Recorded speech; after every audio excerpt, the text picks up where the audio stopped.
गोजोन हामलायनायजों लोगोसे नोंथांमोनखौ गोदान खौराङाव बरायबाय। अन्नानै नोंथांमोना बे रादाबखौ जोबजासे नायलां। लोगोसे भिडिअखौ लाइक, कमेन्ट, शेयार आरो चेनेलाव गोदानै फैदोंब्ला साबस्क्राइब खालामनो गुरै खावलायबाय। दानिया फैदो लोगोफोर रादाबखौ मिथिलांनि। गिबि खौराङाव दङ बनसु दानायनि सायाव गिबि खेब बाथ्रा बुंदों प्रमिला रानी ब्रह्मआ। बर' हारियाव गेदेर अलखद फैदों।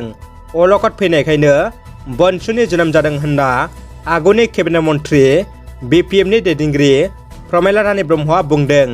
बिथाङा बुंबावदों बर'नि गेजेराव आरोबाव गोबां आफाद जोनोम जाथों। जोंनो गोहोगोरा संगठननि गोनांथि जादों। बर' हारिखौ गोहो बोलोगोरा खालामनो जोंनो गोदान गोदान आफाद नांगौ होनना ब्रह्म बिथाङा बुङो। लोगोसे बिथाङा बुंबावोदि थाखानाय बर'नि आफादफोरा सरकारजों दावहा नांनो उसुबिदा जादों। बेनिखायनो बनसु जोनोम जादों। बनसुआ आलादा रायजो बडलेण्ड सोरजिनो सोमावसारगोन आरो बर'नि थाखाय खामानि मावगोन होनना BPF दैदेनगिरि प्रमिला रानी ब्रह्मआ खौरां बिजोंनि गेजेरजों बुंथियो।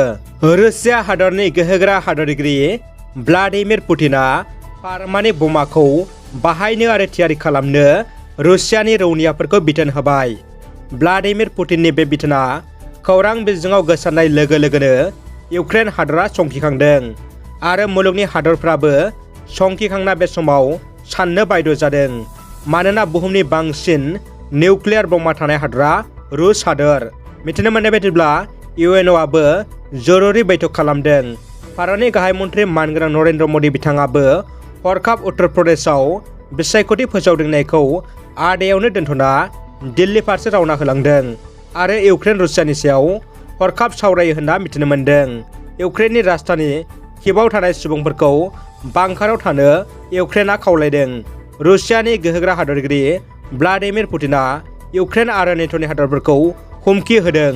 रुसियानि हाबा मावनायाव बारा हेंथा होयोब्ला रुसियाया गिथावना हामला खालामगोन होनना गोख्रों हुमखि होयो।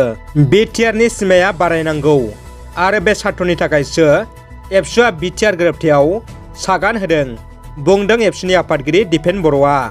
सनितपुर जिल्ला एबसुनि 40 थान्दै जख'न्थाय लोगोसे आगु सनाथि मायथाइ फोरबो फालिथायखौ हुग्राजुलि दख'रानि बेन्दोंआव थानाय खावब्ला गेलेग्रा फोथाराव साननैनि मेहेरगोनां हाबाफारिजों खुंनाया दिनै जोबनानै थाङो।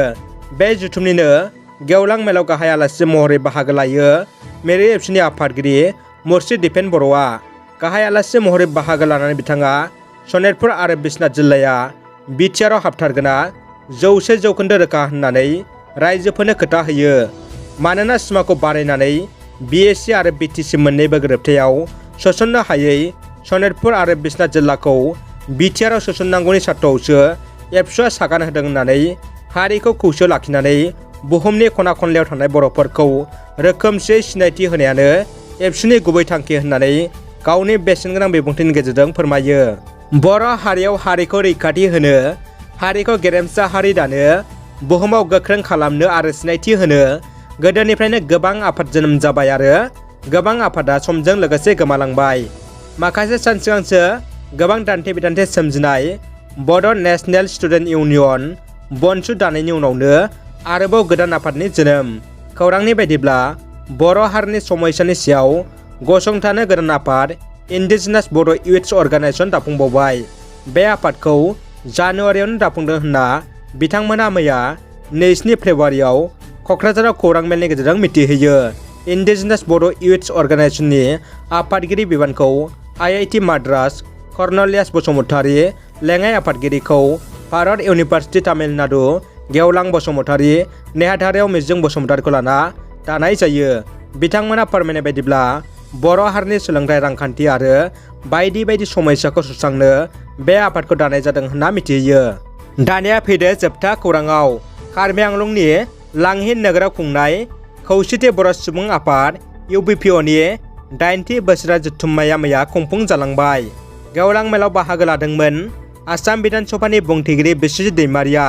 बाहागो लानानै बिथाङा बुंदों, जों बयबो खौसेयै जायखिजाया खामानिखौ मावफुंनो आवगायोब्ला जेब्लाबो जाफुंसार जानो हागोन। बेखायनो जों माहारि दानायाव सासेया गुबुन सासेजों हेफाजाब होनानै आवगायलांनांगोन। बेखौनो हास्थायनानै खौसेथि बर' सुबुं आफादनो बिथाङा गाहाम हामलायथिखौ बावो।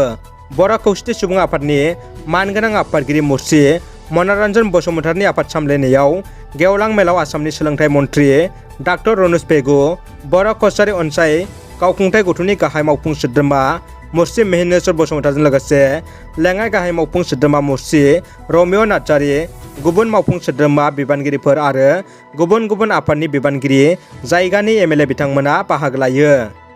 रादाबा एसेनोसै लोगोफोर। रादाबखौ जोबजासिम नायनायनि थाखाय गासिनिसिमबो साबायखर आरो गोजोन हामलायनाय थाबाय। जै बर' हारिनि गोजोन्थों।